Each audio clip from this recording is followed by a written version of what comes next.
Hello dreamers, and welcome to Dreaming Isle. I'm here to guide you into a calm and magical place tonight. Before we begin, take a moment to like this video and subscribe if you haven't already. It helps bring more dreamers to our little corner of the stars. And if you'd like, share in the comments, what's the world outside your window like right now? Now, find your cozy spot. Let go of the day, and let the story begin. The wind curled around the broken towers like a ghost unsure of where it died.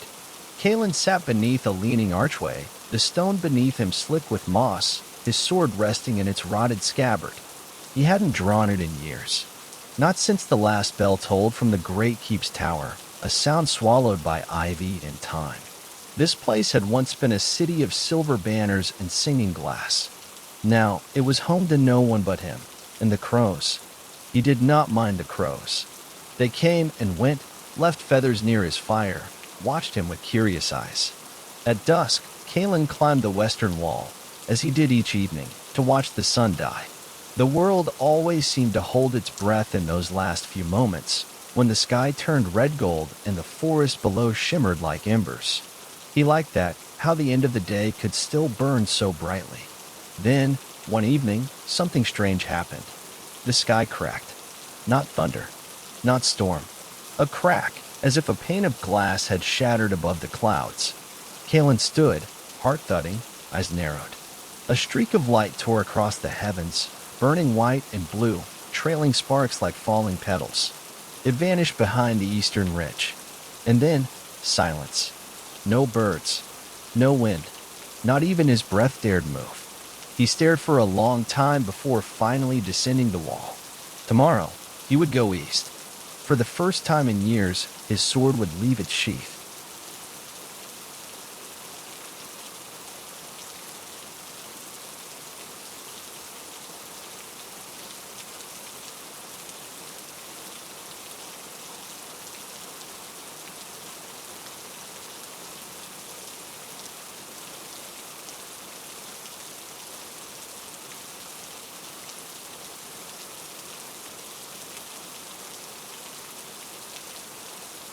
The morning came slow and colorless.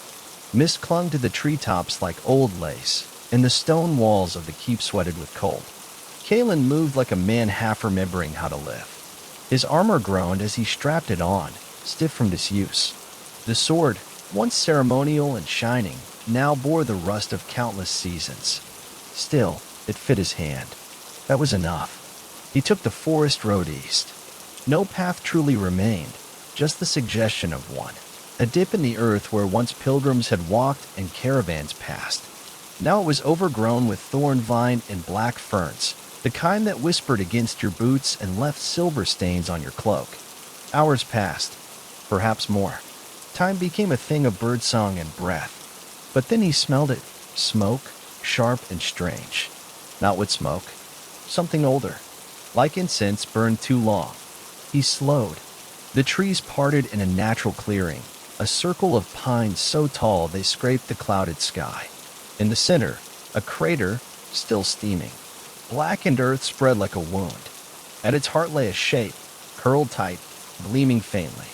A creature. It was no larger than a hound, its scales the color of dying embers, deep crimson veined with gold. Wings tucked in, tail coiled. A horned head lay resting on folded claws. Sleeping. Or unconscious. Kalen approached slowly, armor creaking. He did not know why he came closer, only that he could not leave it. Then the creature stirred. A golden eye opened. It looked at him, not with fear or fury, but calm understanding. The dragon blinked once, and whispered, "You heard the sky break too."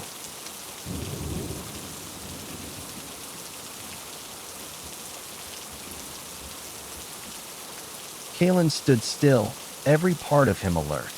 The dragon, if it truly was one, watched him from the center of the crater, smoke curling softly from its nostrils.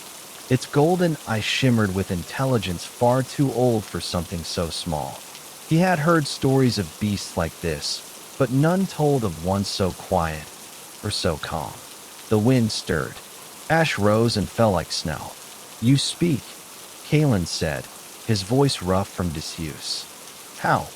The creature stretched, wings unfurling just slightly, then folded them back in with a gentle rustle.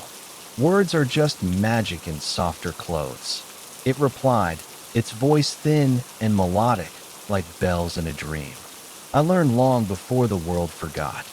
Kalen crouched near the crater's edge. He did not approach further. Something deep within him warned that to touch a being fallen from the sky was to tempt the threads of fate. Are you hurt? He asked. I am emptied, said the dragon. Magic burns like breath. I fell too far, too fast. Its gaze moved to him again. You are hollow too. He didn't answer. Instead, he looked around the clearing. No footprints, no signs of beasts. Just him and the creature in the scarred earth. The pine trees leaned inward as though listening. I am called Kalen, he said. The dragon's head tilted. Kalen, it repeated, savoring the sound. You carry sorrow like armor, but it does not fit you well. He narrowed his eyes. And what's your name, star creature? The dragon blinked. A faint light pulsed in its chest. Ember, a child's name. It is enough. A silence settled between them. The forest changed as the sun bled from the sky. What was once silent became alert, branches shifting with no breeze, shadows stretching longer than they should. Kalen felt it in his bones. Something was watching. The kind of feeling he used to have before a sword was drawn. Not fear, exactly, something colder. Attention, a truth. Ember stirred beside him, breath slow but eyes open. The little dragon's wings twitched.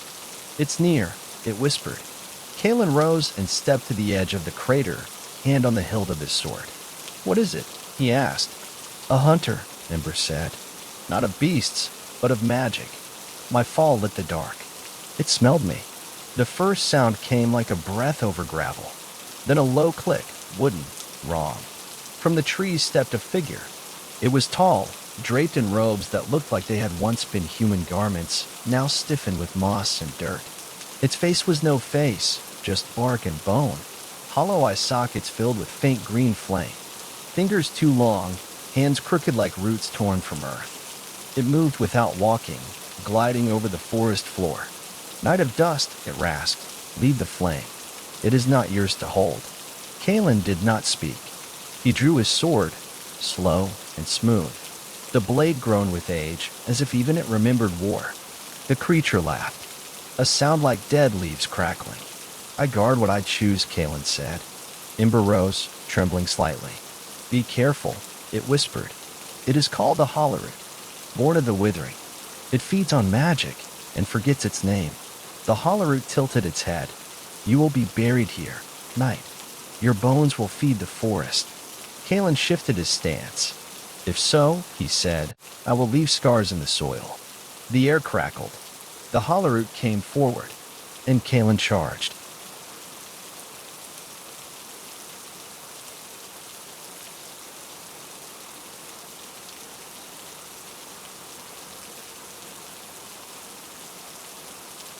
Steel met rot. Kalen's blade struck the Hollowroot's outstretched arm, carving through bark and sinew, but not cleanly. The creature hissed, a green mist spilling from the wound, sizzling as it touched the earth. It struck back with a twist of its clawed hand, and Kalen barely ducked in time.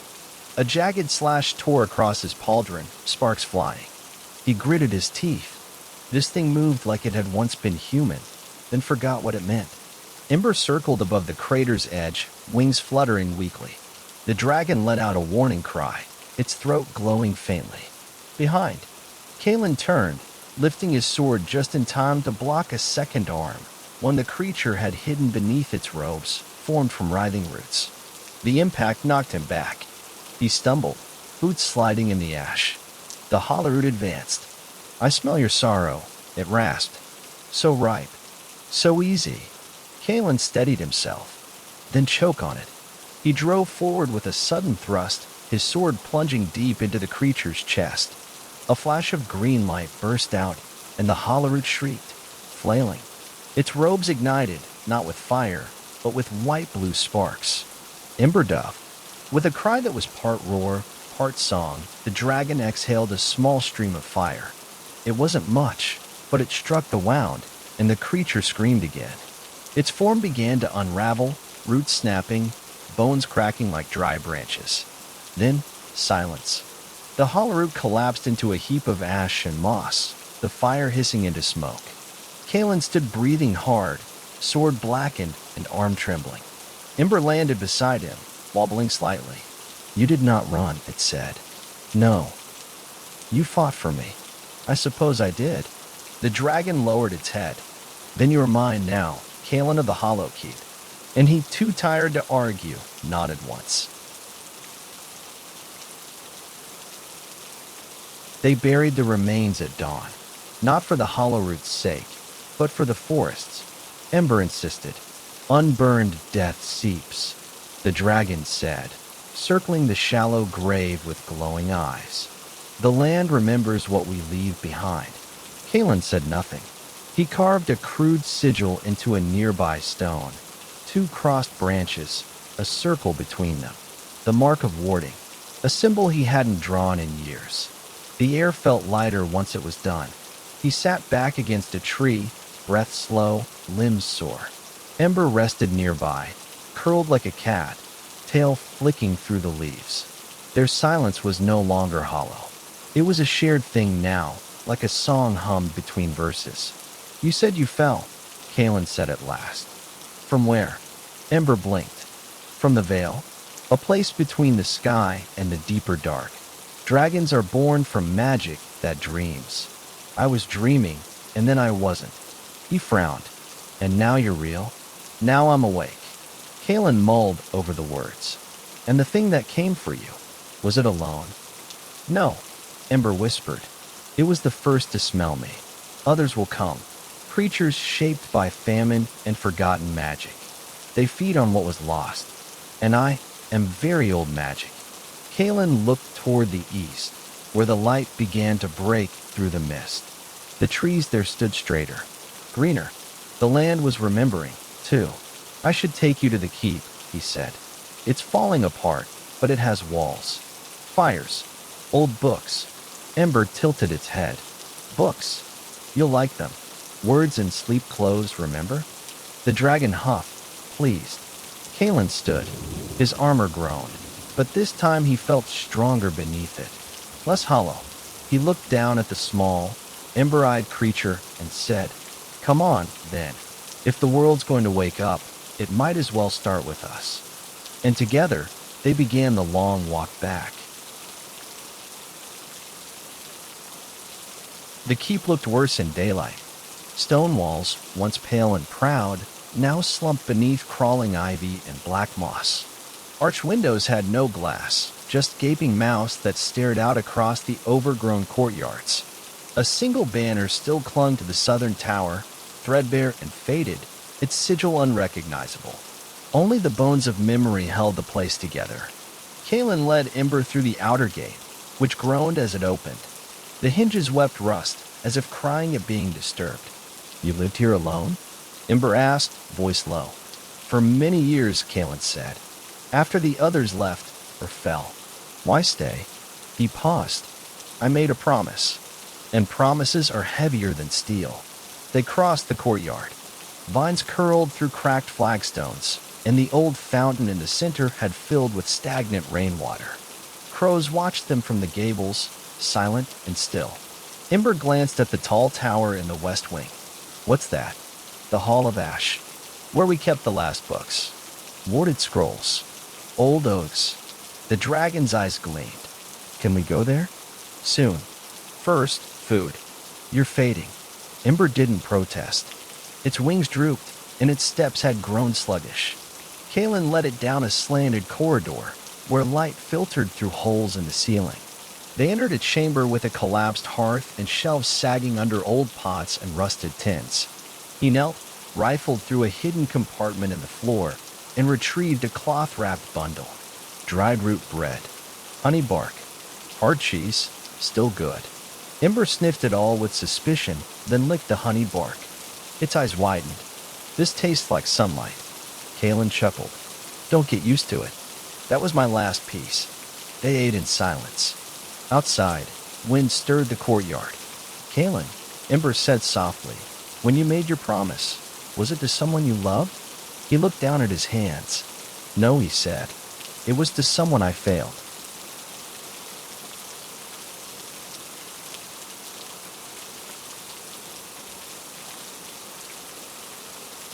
The Hall of Ash was quiet as a tomb. Kalen pushed open the heavy doors with effort. Dust billowed in lazy clouds, and the scent of old paper and stone filled the air.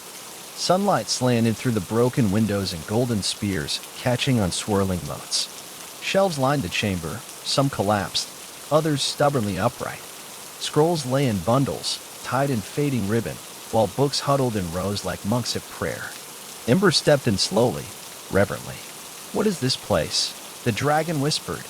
A reliquary of knowledge, Kalen replied. When the kingdom fell, this hall was sealed. I broke the seal when I returned. I wasn't supposed to. Why not?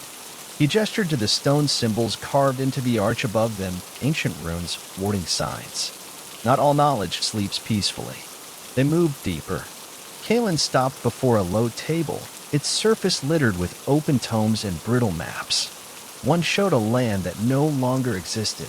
Rivers now dry, cities crumbled to myth. He turned a page of a worn book, notes in the margin, written in his own hand. Long ago, in brighter days. Ember nosed a thick volume with a cracked leather cover. It fell open, revealing a sketch of a dragon much larger than the little one, its wings arched across a sky full of stars. Is that one of yours? Kalen asked. Ember stared at the drawing. Maybe. Or maybe I was meant to become it. We are shaped by the magic we keep, and the company we keep. They wandered in silence. Then Kalen stopped beside a locked cabinet, half buried in rubble. Behind its iron bars sat a book bound in silver chain. Ember tensed. That one burns. I know, Kalen murmured. It's not meant to be read. Then why keep it? He looked at the little dragon. To remember what forgetting costs. Outside, thunder rumbled. The wind had changed. That night, the wind howled without rest. The skies above the keep darkened unnaturally, though no rain fell. Just wind twisting, rising, scraping across stone like claws. Kalen stood atop the watchtower again, cloak snapping behind him, eyes scanning the forest line. Ember perched nearby, wings tucked tight, tail curled around the crumbled battlement. There's something in the wind, Ember said. Not a creature. A calling. Kalen nodded. I feel it too, like a bell ringing deep beneath the earth. The trees below swayed, though the branches never touched. Gaps widened where none had been. The forest was shifting. Magic does not always roar, Ember whispered. Sometimes it breathes. Kalen rested a hand on his sword hilt. He hated the feeling growing in his chest, not fear, not quite. Expectation. A sense that the world was moving towards something, and he was standing still. I've heard this kind of silence before, he said. Before a siege. Ember looked up at him. Then the walls may not be enough. They descended to the keep's heart, what had once been a chapel, now hollowed and cold. Kalen lit the old lanterns, and their flames cast flickering shadows against shattered statues. At the altar, he knelt. Not to pray, just to think. Ember rested on the stone beside him. I was not made for war, the dragon said. Kalen raised an eyebrow. You breathed fire into a Hollerud's chest. That was instinct, Ember murmured. Magic reacting to fear. And this time, Ember looked into the dark. There is no fear, only warning. Kalen stood. Then we'll prepare. If it speaks, I'll listen. If it knocks, I'll answer. And if it breaks the door? He touched the pommel of his sword. Then it meets steel. Far above them, thunder cracked again. But no storm followed.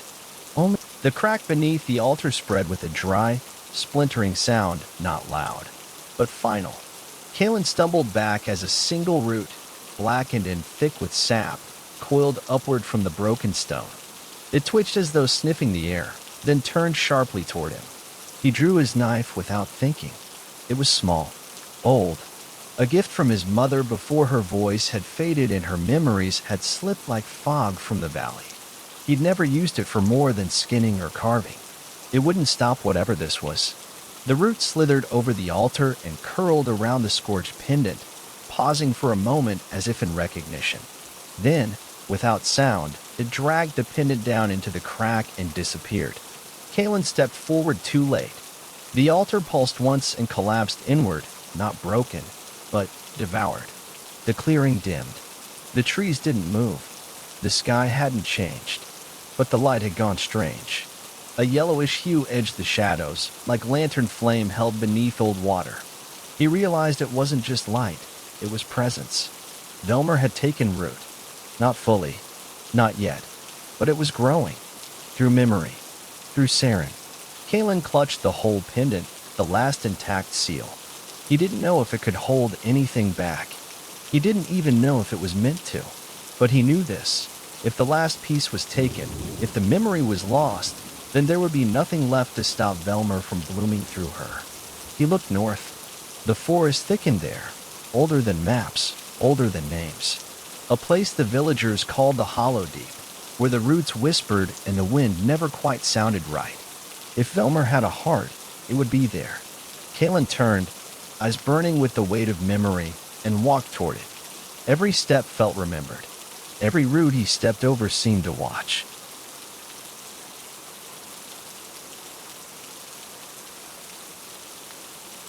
The forest thickened as Kalen pressed north, the trees rising taller, stranger.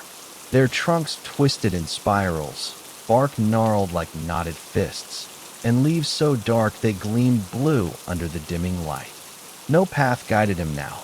The ground was soft with rot and memory, every step muffled, every breath tasting of moss and forgotten things. The Hollow Deep. He'd heard the old tales, whispers in taverns, half-warnings muttered by old hunters after too much mead. A place where no fire would catch, where even birds dared not sing. A wound in the forest, too old to heal. He hadn't believed it then. Now, he wasn't sure he ever had a choice. The pendant in his hand pulsed faintly, the only warmth left in a world that had gone cold and breathless. It seemed to pull him forward, the silver etching glowing slightly with each step. At the base of a tree thicker than a house, Kalen paused. Carved into its roots were symbols, many of them matching the runes he'd seen in the circle. Others were older, deeper, etched so far into the wood they glistened black. At the tree's base, an opening yawned wide. Not a tunnel, a mouth. Vines hung like teeth, and a cold breath rolled from within, smelling of damp stone and long-decayed herbs. From somewhere far below, he heard a faint, rhythmic thump. A heartbeat. Not his. Not human. Kalen gripped the pendant tighter, slid it into the leather pouch at his side, and stepped through the roots. The Hollow Deep swallowed him whole. Instantly, all sound ceased. No leaves, no wind. Only the sound of his footsteps, and that deep, patient. The descent was slow, each step swallowed by earth. Kalen moved through a narrowing tunnel of roots and damp stone, the air pressing close, heavy with the scent of moss and rust. His boots found purchase on half-carved stairs, their edges worn smooth by time, or perhaps by retreat. He lit no torch. Fire didn't belong here.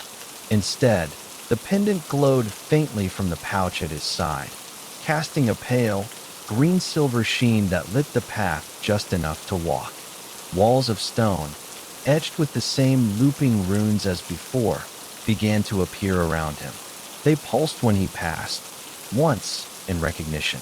The heartbeat grew louder, steadier, and layered now, joined by faint whispers that weren't quite voices. Thoughts, regrets, fragments of vows spoken and broken alike. The stone drank them in, murmuring their echoes with every step he took deeper. The tunnel opened at last into a wide chamber. Kalen froze. The walls curved upward like the inside of a hollowed mountain, vanishing into shadow. At the center stood a dais wrapped in root and vine. Suspended above it, unmoving, was a figure cloaked in shadowed branches. Her, Saren, or what remained of her. Eyes closed, limbs relaxed, floating as though dreaming. Vines fed into her back and chest like veins, pulsing with slow, sap-colored light. Beneath her, etched into the dais, was a massive circle of runes, 3 glowing, 1 dark. The bond, broken, and far behind her, barely visible in the gloom, a massive presence shifted. Not a creature, not quite. It was becoming. Velmer. Kalen's pulse thundered in his ears, but the chamber remained impossibly still. The breath of the forest did not reach this place. The air here was ancient and unmoving, sealed, like a tomb that refused to forget what it had swallowed. Saren hovered above the dais, her voice a fragile thread between them. Velmer does not take, she said softly. It waits. And when you offer something, it never refuses. Her eyes, still her own, though dimmed, glowed faintly green, not with magic, but with memory. She had not been possessed. She had offered. Why? Kalen asked, voice raw. Why give yourself to this thing? Saren's gaze flicked to the dark rune beneath her. To stop it, she said. We broke the vow. It started waking. I thought, if I offered my name, my will, it would sleep again. A pause. I was wrong. Behind her, the shadow pulsed. No form, no limbs, just a presence. Watching, waiting. A great pressure that filled the chamber like a held breath, curled deep in the roots of the world. And now, Kalen asked, now it's learning to be patient. It won't take me. Not yet. It's waiting for you. His fingers brushed the pouch. The last pendant warmed against his touch. The final seal. You can leave, she said. Seal the bond. Run far. Let it stay forgotten. Or, she looked at him, truly looked, and he saw the pain beneath her calm. Or take what I offered. Pull me free. Find it again. But it'll cost you. What? Your name. A beat. You'll be forgotten, Kalen. To the world. To yourself. You'll live. But no one will know who you are, not even you. Silence bloomed like a bruise between them. Behind her, Velmer stirred. Waiting. Willing. Welcoming. And beneath Kalen's ribs, the last ember of his memory burned, unsure if it should become fire. Her fate, Kalen's grip tightened around the pendant in his pouch. It pulsed like a second heartbeat, fragile and insistent. The weight of Saren's offer pressed down on him like the roots above, ancient, heavy, final. To save her, he would have to give up everything that made him him. Not die, something stranger, to be erased gently. His footsteps echoed as he stepped closer to the dais. The chamber didn't stop him. Velmer didn't reach out. It simply waited. The sort of waiting that didn't fear time, because it had already devoured so much of it. I remember our promise, Kalen said. Saren's eyes softened, just barely. I was the first to falter, she replied. I thought I could hold the weight alone. You shouldn't have had to. He removed the pendant from his pouch and held it out. The green-silver light flared brighter, washing the walls in swirling runes that pulsed with recognition. The rune circle below, Saren responded. 1, then 2, then all but the broken mark began to glow in rhythm. Then you choose? Saren whispered. I don't know if it's right, Kalen said, but I know it's ours. And with that, he stepped into the circle. The vines reared back like startled snakes, but they did not strike. The dais vibrated. The chamber trembled. Velmer moved again, not forward, not attacking. Anticipating. The pendant in Kalen's hand turned hot, the light now unbearable, until it melted away into his skin, leaving behind nothing but warmth. The runes flared. Saren fell, and Kalen caught her. For an instant, he woke beneath the roots, not from sleep, but from unbeing. The stone dais was cracked beside him. The air was still, damp with old breath. Moss curled along the walls like fingers drawing patterns across forgotten pages. The figure on the floor nearby stirred. Saren, whole again, unbound by vines, her breath slow but steady. He sat up slowly. Everything felt familiar, and yet hollow. His name, gone, not just lost, unwritten. He searched his mind for it, as one might search for a missing key, convinced it must be where he left it. But the space where it belonged was smooth, clean, untouched. He remembered how to move, how to speak, even how to grieve, but not who he was. Saren opened her eyes. "Do you know me?" she asked, her voice fragile. He hesitated. "I think so. I remember everything," she whispered. "Your name, it burned like a star when it left you." She touched her chest, where the vines had once fed. "You gave it up for me." "I think I did. You were always the one who carried things too far," she said, smiling sadly. "Even yourself." He stood unsteadily, his body familiar, his soul untethered. "What happens now?" he asked. Saren rose beside him, her eyes brighter than they had been in ages. "Now, Velmer sleeps again, bound in the hollow by your forgetting, but not forever." He looked toward the tunnel where roots parted gently to let in light. "Then we go back?" "If you want," she said. "The forest will remember you, even if no one else can." He turned to her, then glanced down at his hand. A faint green light shimmered in his palm. Not a name, but a beginning. They walked side by side through the winding roots, leaving the chamber behind. No bells rang now, no whispers tugged at Kalen's, the man's, ears.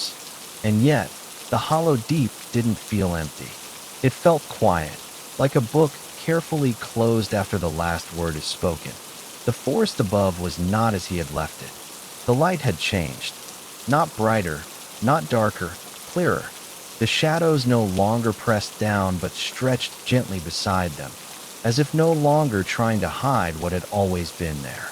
Saren moved with ease now, her steps sure, her shoulders lighter. There were streaks of silver in her braid he hadn't remembered, and when she smiled at him, it was full of both sorrow and peace. "You won't remember this tomorrow," she said softly, as they reached the glade where the arch once stood. "I already feel it slipping," he murmured, touching his temple. Saren knelt and pressed a hand to the earth. The moss parted, revealing 3 stones beneath, smooth, worn, and each carved with a rune. She pointed to the first. "Your name lived here." To the second, "Mine, kept safe." And the third, Varen's, "Lost, but not forgotten." She looked up at him. "You may lose your name, but the forest won't. It holds memory differently." He reached for the stone that bore his mark. As his fingers brushed it, something flickered, an image of a boy laughing beneath moonlight, hands stained with ash, a voice swearing a promise never to leave. He didn't know who it was, but he knew the feeling. That was enough. Saren took his hand. The glade shimmered, as if the forest were breathing around them. The trees creaked, not warning, not mourning, but in recognition. They would walk out of the forest together, he without a name. They passed beneath the arch, its runes now dull and silent. The forest let them go without resistance. No shifting paths, no unseen hands steering their steps, only the sound of leaves brushing against one another, like whispers exchanging secrets they no longer needed to keep. The man glanced back once. The glade lay quiet behind him. No shadow stirred, no vine reached. Yet something in the air hummed, like the last ring of a bell after it's been struck. An echo, not of sound, of presence. Saren led the way. Her feet knew the forest, even as the man's memory thinned like fog at midday. He tried to recall why they had entered the woods, what weight had pressed against his chest just days ago. Nothing came, but oddly, he didn't panic. He still knew the smell of pine, the shift in light before dusk, the feel of bark beneath his fingers. He still remembered how to walk, to think, to feel.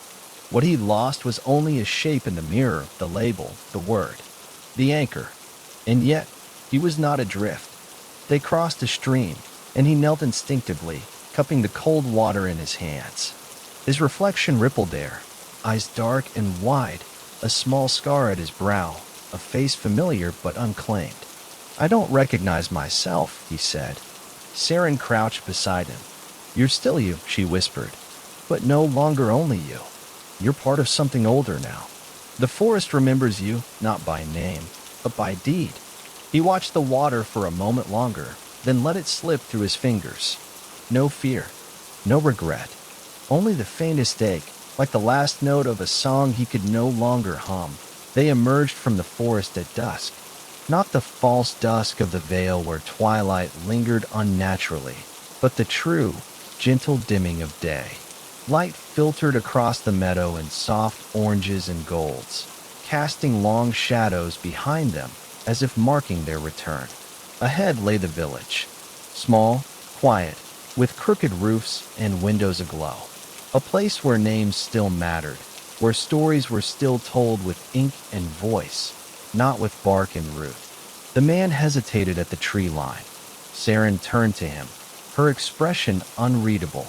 "You don't have to go back," she said. "Not if it doesn't feel right." He looked out over the fields, past the chimneys and fences, the laughter drifting faintly on the wind. "Will they know me?" Saren's voice was kind. No, the word didn't sting the way he expected. He nodded slowly, accepting it like rain. "Then what am I now?" She smiled. "You're the one who answered the call. That's enough." From the folds of her cloak, she withdrew something small, a lantern. Its glass was old, its frame bound in silver wire.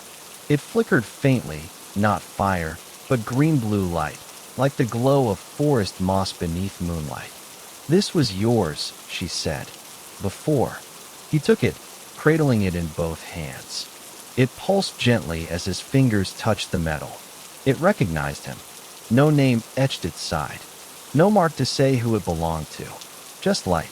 He looked back at the woods, the trees now still, the shadows long and quiet. The forest had taken his name. The village welcomed dusk with the slow rhythm of oil lamps and shuttered windows. Smoke curled from chimneys. Children's voices faded into quiet, and doorsteps glowed with the soft light of familiarity. It should have felt foreign, but something in the man stirred as his boots touched the cobbled path. He followed Saren through the winding streets. No one looked up. No one paused. Yet a few faces twitched with the confusion of half-remembered dreams, their gazes lingering a moment too long, as if seeing someone who should be known, but wasn't. She stopped before a small cottage. Weathered stone, ivy-covered roof, and a crooked windshield that clinked softly in the breeze. The lantern in his hand pulsed once. He didn't remember this place, but the door remembered him. Saren stepped aside, offering the threshold with a nod. Inside, the cottage was tidy, lived in, and warm. A fire crackled in the hearth. On the mantel sat carved figures, wooden animals, a trio of birds, a deer with antlers made from twisted wire. His hand hovered over them, not touching, just listening. He turned to her. "Was this yours?" she said. "Once, before the vow, before Velmer." There was no grief in her voice, no weight, just truth, gently spoken. He sat in the worn armchair by the fire. It fit him perfectly, like a coat long lost and newly found. The lantern on the table beside it pulsed in harmony with the one he carried. "You don't need a name here," Saren said.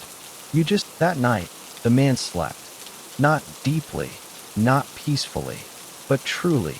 The kind of sleep that folds into itself, where time loosens and memory becomes fluid.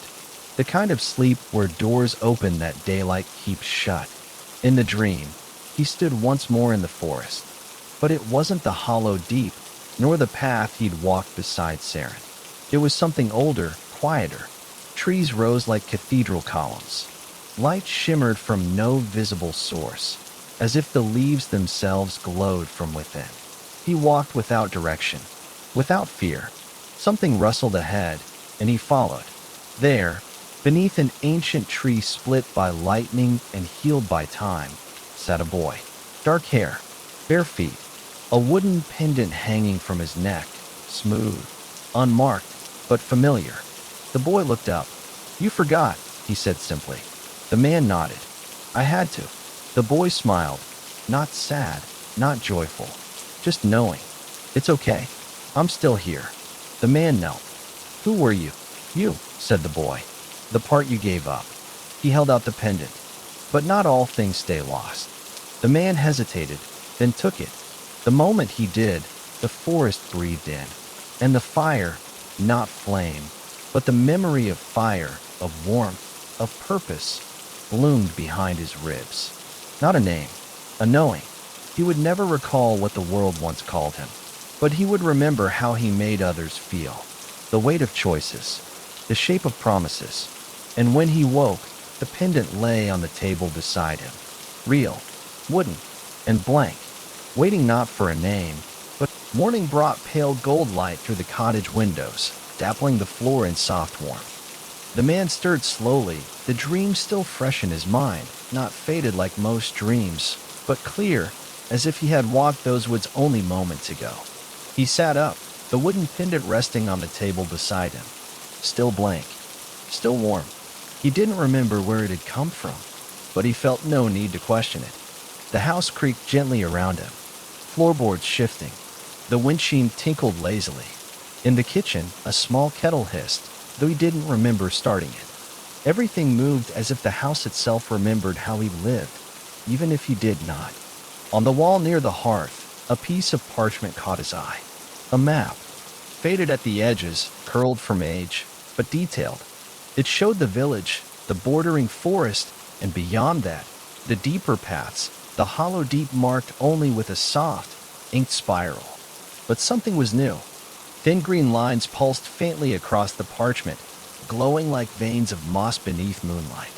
They branched from the spiral outward, weaving paths that hadn't been there the day before. They were growing, alive, as if his journey had carved them into the world itself. Each step, each choice, now written into the earth. He stepped closer. One branch glowed brighter than the rest, curving eastward, toward a place labeled only with a single root.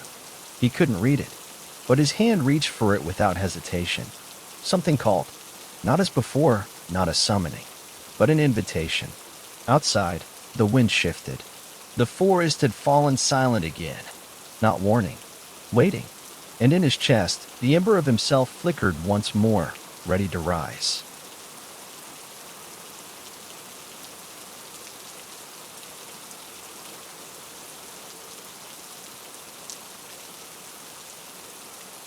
The path led him beyond the village's edge, past wildflower fields and old stone markers forgotten by most. No one stopped him. No one asked where he was going. To them, he was a passerby, a quiet man with no past and gentle eyes. But the forest knew better. He followed the pulse of the map, its memory still imprinted behind his eyes. Eastward, toward that single glowing root. As he walked, the wooden pendant around his neck warmed against his chest, not burning, not guiding, but acknowledging. The trees here were younger than the hollow deep, their trunks straight and pale, their leaves trembling at the edge of every breeze. Yet even here, something watched. Not Belmer. Something older, gentler, a presence in the soil rather than above it. Near midday, he found a stone circle. 6 monoliths, each carved with faded runes, stood like fingers reaching from the ground. Moss curled along their bases. In the center lay a stone basin filled with still water that reflected nothing, not the sky, not the trees, not even his face. He stepped closer. The water stirred. A single image rose, a child's hand placing the blank pendant on the very same basin. Then another hand, older, worn, placing a stone beside it. The image flickered. A voice, faint and low, echoed from beneath the stone. Names are weight, it said, but stories are roots. He touched the water. It accepted his fingers like memory, cool and knowing. Another image bloomed. Himself, walking the woods, nameless and whole, the pendant glowing brighter with each step. Not with who he was, but with who he was becoming. The wind shifted again. The forest to the east grew darker. A new story waited, and this time he would not walk as one who had forgotten, but as one who remembers differently.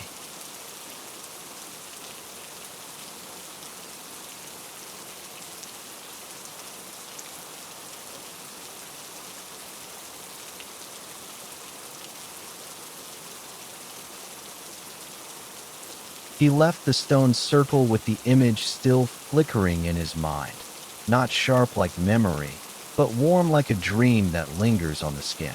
The voice in the basin had spoken truth. Names could be lost, but stories rooted themselves in the world, in others, in action. And now, he walked as one remembered not by title, but by deed. The trees changed as he moved eastward. Their bark gleamed faintly, like polished bone. Flowers with silver centers bloomed along the trail, petals turning to follow him. The air was thick with the scent of elder leaves and something fainter, like parchment and ink left near a fire. The trail narrowed, and then he saw it. A gate, wrought of twisted roots and golden thread, stood in the middle of the forest with no wall to flank it. Floating just above the ground, the gate pulsed softly, as if breathing. Along its edge, words shimmered, not in any language he recognized, but he understood their meaning. Enter, bearer of forgotten truths. Your story is ready to meet you. He stepped closer, fingers brushing the air where the gate shimmered. The wooden pendant at his chest pulsed once, bright, bold, and then stilled. The gate opened without sound. Beyond it lay a forest alive in a way he hadn't felt since before the vow. Trees shaped like spirals, ferns that curled toward his steps. In the distance, faint laughter, not cruel, not mocking, welcoming. A village? A memory? No, a place where stories gathered. The place where his new name would not be given, but grown. He stepped through, and behind him, the gate sealed. The gate dissolved behind him like mist in morning light, and the forest ahead bloomed wider, warmer. This was no ordinary woodland, no wild thing bristling with ancient magic or slumbering danger. This forest was listening, and every step the man took was answered, not with sound, but sensation. The press of wind against his shoulder, the slow curl of vines clearing his path, the low hum of moss beneath his boots, resonating like distant music felt in the chest. He didn't speak. He didn't need to. The grove understood him not in words, but in weight, in the shape of what he carried and what he had chosen to leave behind.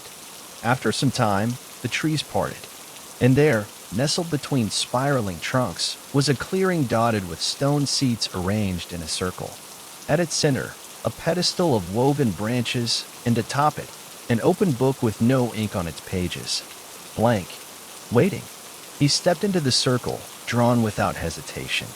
As his feet touched the earth inside it, the grove stirred. Leaves rustled overhead in no breeze. Light pooled downward in shafts, silver and still. And the book turned a page on its own. His hands hovered over it. The wooden pendant glowed softly against his chest, not burning, not pulling, simply present. He placed his hand on the open page. The parchment warmed, and then slowly, gently, words began to write themselves. Not his old name, not his old life, but moments, memories.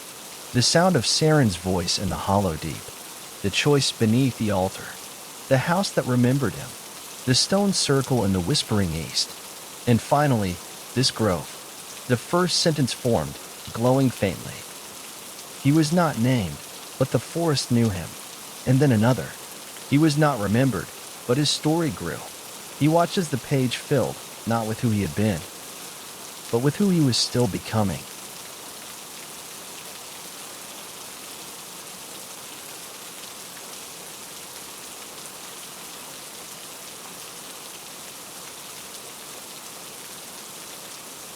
The book turned its own pages as if in rhythm with his breath. Each fresh leaf bloomed with quiet lines, written not in black ink, but in a soft, glimmering green that shimmered like dew on early leaves. The words weren't forced from him. They rose through him, not recollections, but recognitions. Moments that had meaning, shaped not by titles or legacy, but by the weight of choices. His steps into the hollow deep, Saren's voice cracking through the roots. The moment he surrendered his name not in fear, but in hope.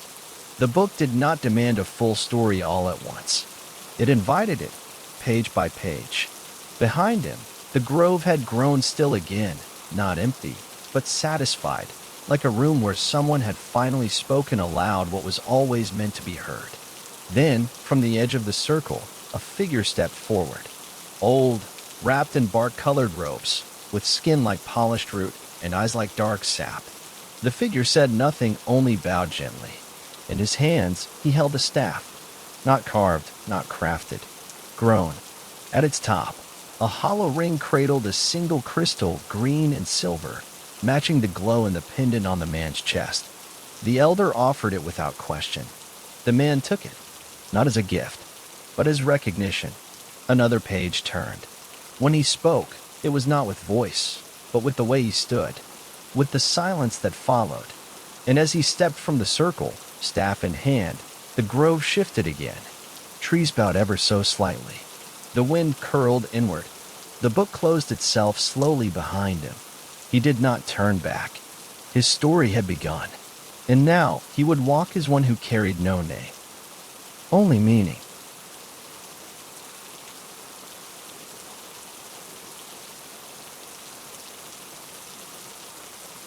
The forest opened for him, its pathways unwinding like old yarn released from tension.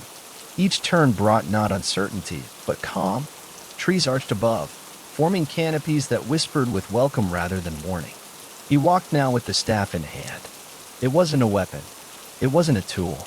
It was a reminder of the vow once broken and remade, of the silence that saved a friend, of the ember of a name that had burned away so that something deeper might take root. The pendant at his chest rested cool and quiet, not glowing now, just present. He passed a stream where silver fish shimmered like coins in motion. A bird with feathers the color of clouded moonlight landed on a branch above him, chirped once, and flew off again.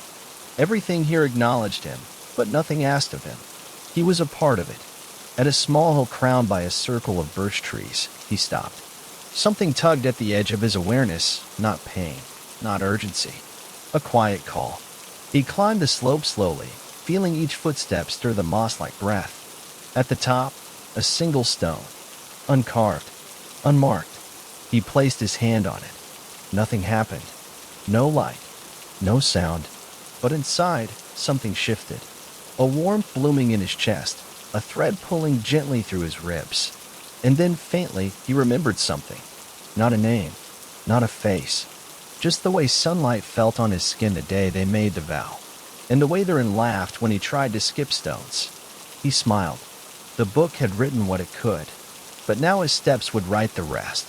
He was no longer the boy who feared forgetting.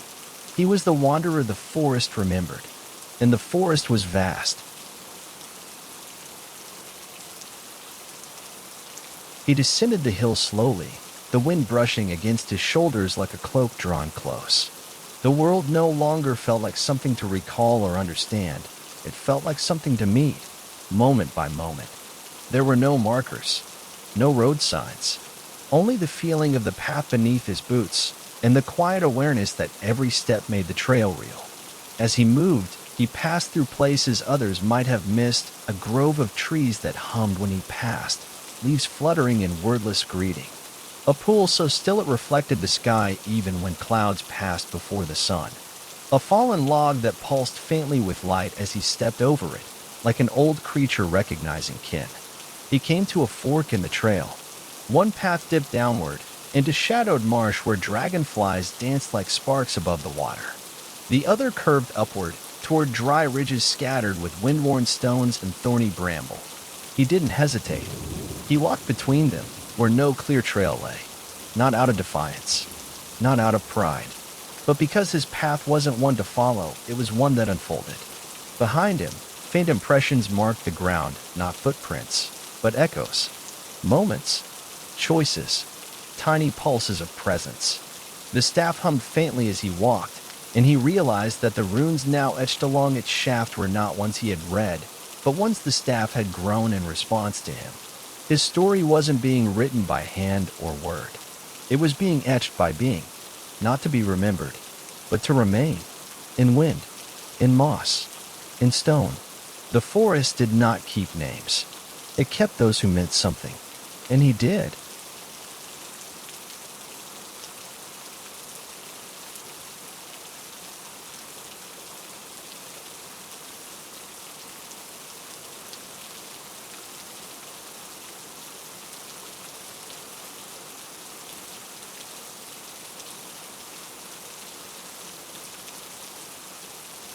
Evening crept in slowly, gold slipping into blue as the sky turned soft and shadowed. The man found himself on a ridge where the trees stood thinner, their limbs reaching toward the last rays of light. The air grew still, not heavy, not silent, just listening. He paused beside a tree older than any he'd yet seen. Its bark was silvered with age, wide and ridged like the spine of some slumbering beast. The staff in his hand vibrated gently as he neared. There were marks on the tree, not carved, not natural, grown, spiraling lines like a language not meant to be read but felt. He placed a hand upon them, and as he did, a low tone rose from within the trunk, deep and resonant, not unlike the hum he'd heard in the hollow deep. But this was different. Not a warning, a song, soft, slow, rooted in memory. It wasn't words, but it told a story all the same. Of footsteps on wet leaves, of laughter shared between children beneath a harvest moon, of a promise whispered too quietly to last, but remembered nonetheless. His fingers curled against the bark. He remembered no face, no voice, no name. But he knew this feeling. Love. Not romantic. Not distant. The kind of love that binds stories to trees and songs to bark and feet to the earth long after the body has moved on. When the song faded, the tree left behind a mark where his hand had touched, not a scar, but a shimmer, a reflection, his presence, acknowledged. He stepped back, not alone. The forest did not speak in voices. It spoke in echoes, and tonight it had sung his. Night fell gently, like a blanket laid over the world. The stars peeked through a patchwork sky, dim and soft, as if even they were watching in reverence. The man walked with the staff tapping lightly against the ground, a quiet rhythm to match his steady breath. Ahead, the trail curved toward a chasm, deep, silent, filled with mist that shimmered silver in the starlight. There was no railing, no carved edge, only a stretch of worn stone where the land had cracked open like a long-forgotten secret. And over it floated a bridge, not of rope or wood or stone, but of lanterns. They hung in the air in perfect stillness, hundreds of them, suspended without visible thread, each glowing a different hue: pale green, amber, blue, soft violet. The colors pulsed slowly, in rhythm, like heartbeats spread across the air. He stepped to the edge. The pendant on his chest warmed once more. The first lantern brightened. A soft note chimed, delicate and warm. He placed one foot forward. The lantern beneath it held him, solid, trusting. Another step, another chime, and slowly, step by step, he crossed. Each lantern pulsed as he passed, their light joining briefly with the glow of his pendant, then dimming back to their soft rhythm. He realized, halfway across, that each light responded not to weight, but to memory, not his own. The forest's, each lantern a moment remembered, a kindness, a vow, a sacrifice. He was walking not on a bridge of fireflies or stars, but across the collective memory of a world that had not forgotten him, even when he had forgotten himself. At the final lantern, he paused, looked back. The bridge remained whole, a path behind him, glowing proof that presence was enough. Then he stepped beyond the bridge. The forest grew quiet in a new way. Not the hush of fear, but the hush of arrival. The trees here were spread wide, tall and pale like the ribs of some vast, slumbering creature. Between their trunks, the ground was soft with moss that glowed faintly underfoot. No path marked the way, but his steps knew where to go. The pendant around his neck no longer glowed. It simply pulsed with a steady warmth, like a stone warmed by the sun. Soon, the trees opened into a perfect ring, a circle etched into the earth itself. Not man-made, not planted, something older, a memory grown into shape. Around the edge stood 12 standing stones, each inscribed with a single symbol.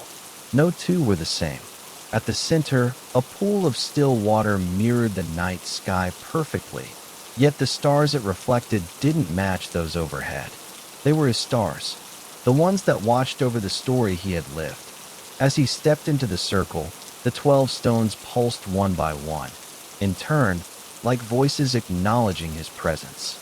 No words, no test, just welcome. In the still water, an image began to form, not of his face, but of all the moments that had shaped him. Saren's hand reaching for his in the hollow deep. The altar before it collapsed. The house that remembered. The tree that sang. The bridge of lanterns behind him. And then, the face of a boy, younger, laughing, innocent. His beginning. Not a name. A feeling. A truth. He knelt beside the pool, touched its surface. The image rippled, blurred, and reformed into now. He stood slowly, the circle calm around him. The water's surface stilled once more, leaving no reflection, no memory, just openness. His fingers hovered above it, no longer searching for answers. He had become one. At the edge of the ring, nestled between two ancient stones, sat a small flame. Not burning, not consuming, just existing like a heartbeat without a body. Pale gold, flickering gently, it cast no shadow and gave no heat. Yet it drew him. He approached and knelt before it. Within the flame, a shape formed, a seed. Small, simple, wrapped in light that seemed older than the stars. He did not question what it was. He simply knew, in the way trees know when to lean toward the sun, that it was his. Not a gift, not a reward, but a continuation. A piece of himself distilled not from memory, but from meaning. He reached out. The flame leaned toward him, welcoming, and the seed floated gently into his palm. The moment it touched his skin, the pendant at his chest dimmed completely, not fading, but transferring. What once was worn as a symbol was now held as a truth. The staff pulsed once in his other hand. The 12 stones brightened. And in the wind, another voice, or perhaps the same one, circling back, whispered, "You are no longer the story forgotten. You are the one who plants new ones." He closed his hand around the seed. It didn't burn. It glowed. A warm promise. A quiet power. A single truth waiting to be sown. The forest had watched him walk. Now, it would follow where he grew. He left the circle in silence, the seed held gently in his palm. The forest did not darken behind him. It didn't fade or vanish. It simply watched, not as a guardian, not as a keeper, but as a witness. The path ahead wasn't marked. It unfolded. With every step he took, the earth seemed to breathe beneath his feet. Trees leaned closer, not looming but listening. Ferns unfurled at his passing, their leaves brushing his boots like a whispered welcome. Light trickled down through the canopy like memory returning, slow and golden. He came to a clearing he did not recognize. Yet he knew it. A patch of earth bare of trees, rich with moss and soft soil. At its center stood a single stone bench, smoothed by time, facing a patch of earth that looked, waiting. A cradle in the wild. He sat, and for the first time, he felt still. Not restless, not uncertain. Simply present. He opened his hand. The seed glowed faintly, not bright, not proud, just steady. It pulsed once, and for a moment, he thought he heard a voice. Not in words, but in feeling. A beginning. He knelt and pressed the seed into the soil. The earth accepted it without resistance. No shimmer, no flash, only warmth spreading through his fingers and up his arms like sunlight through roots. And then silence. But not the silence of absence. The silence of growth. He stood again, watching the soil, knowing whatever would come next would not bloom in haste. It would take time, like all true things, like stories. No plaque would mark this place. No name would be spoken. But one day, a traveler might find this garden. They might feel the earth shift. They might sit on the old stone bench, and the forest let him pass like a breeze through tall grass, untouched, unchallenged, welcome. Behind him, the seed slept gently beneath the earth. Ahead, the trees stretched tall and quiet, their branches curved like arches in a great cathedral of green. He walked not as one searching, nor as one fleeing. He walked like one who belonged. Birds called softly overhead. Somewhere, A stream murmured through stone.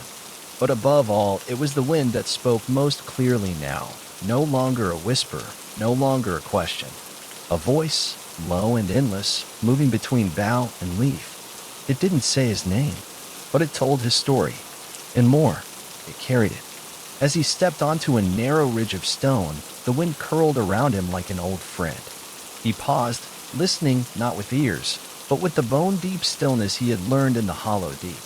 There were voices in the wind now, not words, not ghosts, rememberers. A child laughing somewhere in the distance. A soft hum from someone mending a coat in a house where he'd once slept. A lantern glowing in the hands of another traveler, walking a path that had only existed because he once walked it. The wind carried them all. In him, he looked out from the ridge.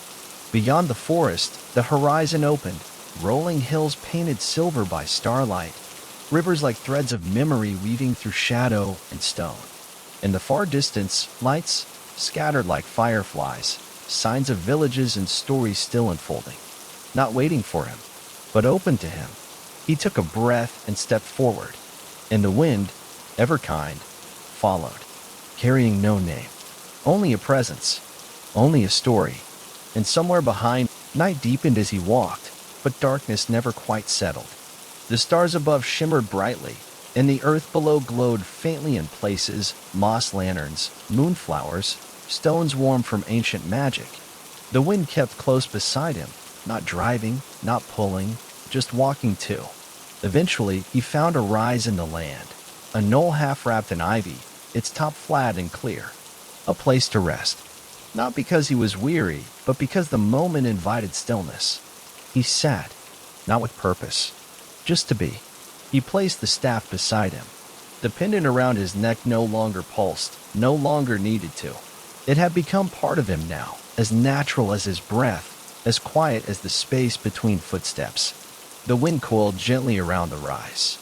And then something changed. A flicker of warmth in the air. The smell of smoke, not sharp or heavy, but soft, like pine wood caught in memory. A glow bloomed before him. A fire, rising from nothing, its flames low and golden, casting no harsh shadows. A hearth, not lit by flint, but by welcome. The kind of fire that burns not to cook, not to drive off beasts, but to gather near. A center for stories, a quiet anchor for wandering souls. And through the firelight, faint shapes appeared. Not ghosts, impressions.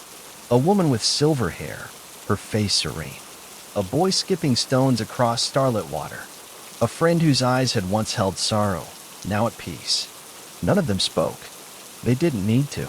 They had been part of his story, and now they sat beside it, present in the glow. He placed his hands near the flame. The warmth wasn't heat. It was remembrance. Of choices made without knowing the end. Of steps taken because they mattered. Of roots planted where names were no longer needed. He smiled to no one in particular. And the wind, circling the hearth, seemed to hum a lullaby. That night, he did not sleep. Morning did not come in a blaze of light, but in the gentler hush before birdsong. The forest holding its breath in silver stillness. The fire before him had gone out sometime in the night, but its warmth lingered, not in ash, but in air. He stirred slowly, rising from where he'd sat, bones loose and thoughts steady. The impressions from the night before were gone. No shapes in the smoke, no whispers in the wind. Only memory remained. And then, a presence. He felt it before he heard it. A subtle pressure behind him, like a shadow remembering how to move. He turned. A figure stood at the edge of the rise, dressed in dark moss and pale bark. Their face was hooded, their hands folded before them. No staff, no pendant, no markings. Yet somehow, they felt known, as if their story curved alongside his like a parallel thread. No footsteps had announced their coming. They simply were. He tilted his head, a question forming without words. The figure stepped forward. "You've walked long," they said, a voice neither male nor female, not old nor young, just steady. And now the forest listens. The man said nothing. There was no need to interrupt listening. The The figure reached into their robe and withdrew a bundle wrapped in green silk. "This is not a gift," they said, placing it beside the cold hearth. "It is a mirror." He unwrapped it carefully. Inside was a journal, blank, soft leather cover, forest brown, with a single rune pressed into the corner, a symbol he recognized not from language, but from feeling. Becoming. "This is yours now," the figure said. Not to remember the... He carried the journal as he walked, its weight light in his satchel, but steady, as though the forest itself pressed gently through its cover. The wind remained close, a quiet companion, rustling leaves, nudging ferns, lifting the corners of the pages when he paused. By midday, he reached a grove unlike any before. No grand trees, no twisted roots, just wide stumps, smooth flat like tables, scattered across a sun-dappled clearing. Upon each rested books, hundreds of them. No shelves, no ceilings, no boundaries. Just a library grown beneath the open sky. He stepped between them, each stump glowing faintly beneath its load, some bound in bark, others wrapped in silk or vines, a few no more than sheaves of pressed leaves tied with moss. Every book was different. Every book was alive, not in the way of breathing, but in the way of remembering. He opened one, drawn without question. Inside, stories written in looping script, unfamiliar but readable. A tale of a woman who could speak to moonlight, of a boy who asked a mountain for its name and waited 10 years for an answer, of a beast who shed its teeth to grow trees. He closed it gently and moved to another. This one bore only single lines, scattered like footprints on a quiet path. "She wept once and fed the river." He stayed even when the storm didn't. No one remembers the gatekeeper, but every story passed through him. He smiled, not because he knew these people, but because he understood them. He reached into his satchel and withdrew his own journal, still blank but for one line.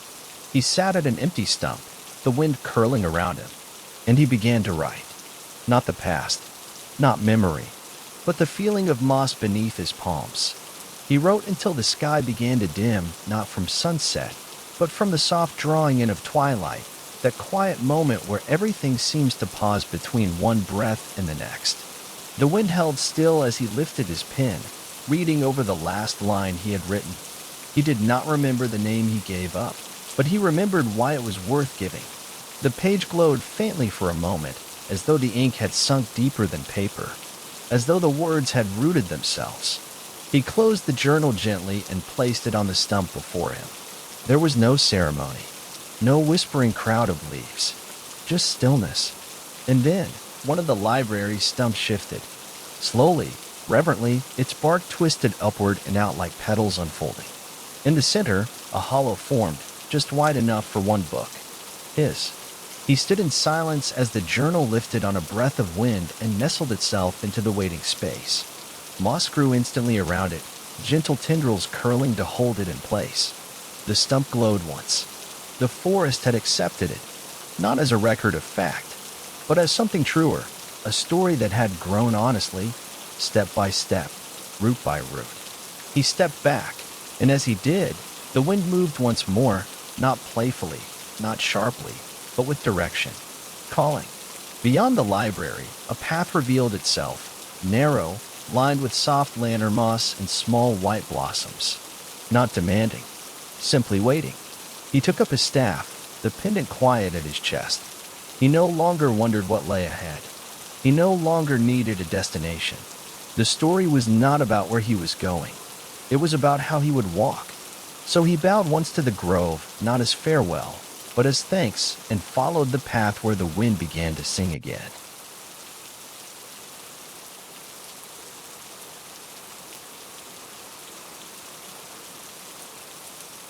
The path ahead wound gently between low hills, where the trees stood farther apart and the sky stretched wide, painted in shades of soft indigo and rose. Stars blinked lazily overhead, early risers in the deepening dusk. As he walked, the wind returned, no longer a whisper or echo, but a melody. Low, slow, and familiar. Like a tune hummed in childhood and remembered by the bones before the mind. It wasn't a song of words. It was the song of being. and something curious began to happen. As he walked, the path began to respond. Where his boots touched moss, it grew richer, lusher. Stones tilted to meet his steps, forming a rhythm beneath him. Blossoms turned their heads as he passed, petals humming softly in harmony with the wind's tune. He realized, with a quiet warmth, that the song was no longer just the forest's. It was his, too. Not composed, not recited, but felt, shaped by every choice, every silence, every rooted truth he had carried without a name. He paused beside a narrow brook that bubbled with laughter, its waters weaving through wildflowers. Kneeling, he touched the surface. His reflection shimmered there, no longer blank or distant, but whole. He saw the curve of a smile earned through stillness, the steadiness of eyes that had once been lost. He saw not who he had been, but who he had become, a man without a name, but with a voice. And now, the forest was listening to him, not as a stranger, not as a visitor, but as a thread in its own song. The wind circled him once, lifting leaves and petals into the air like quiet applause, and then swept forward as night settled fully over the land. The forest canopy above became a tapestry of stars and shifting shadows. But here, on the winding path that knew his steps, there was no darkness. The ground itself glowed faintly beneath his feet, not in harsh brightness, but in soft pulses, a rhythm of light that beat like a second heart. Gold, green, blue, and silver flickered under roots and stones, woven into the very soil. Not magic exactly, memory, moments. Each step recalled something he had done, not by image or sound, but by light.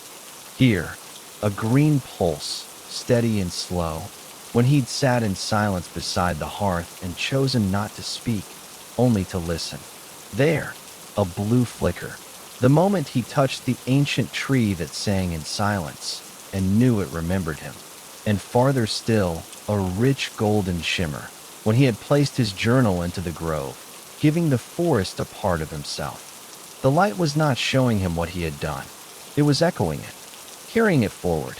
He came to a place where the roots of an enormous tree arched into a wide cradle of earth. Lantern moss grew in perfect rings. In the center, a pool of still water reflected not the sky, but the path behind him. He stepped to its edge. In the water, he saw flickers of himself, not just as he was now, but as he had been through the journey.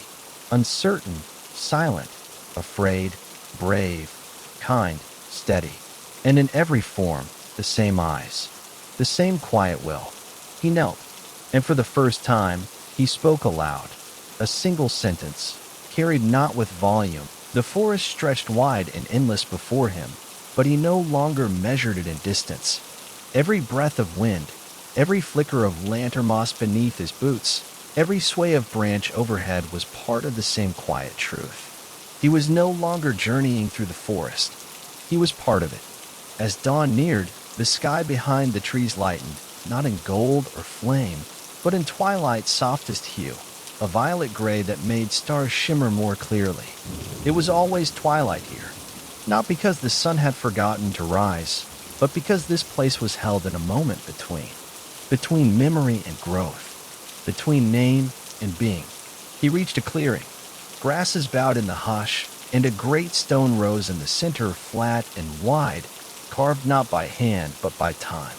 In its surface, thousands of tiny grooves and etchings glimmered faintly. He stepped closer and saw what they were. Stories, not full accounts, not paragraphs, single lines, fragments, truths. She waited, even after the storm passed. He built nothing, but gave everything a place to grow. No one remembered his name, but the earth did. He found space between them, and the wind curled at his side. He placed a hand on the stone. He did not write with pen. He did not speak aloud. He simply was, and the stone accepted that. A single new line appeared, softly glowing. He walked without a name and left the forest full. He smiled, not because it was an ending, but because it wasn't. He turned. The wind rose gently around him, playful now. There was another hill ahead, another grove, another voice waiting to be heard. He took a step, and the story walked on. The end.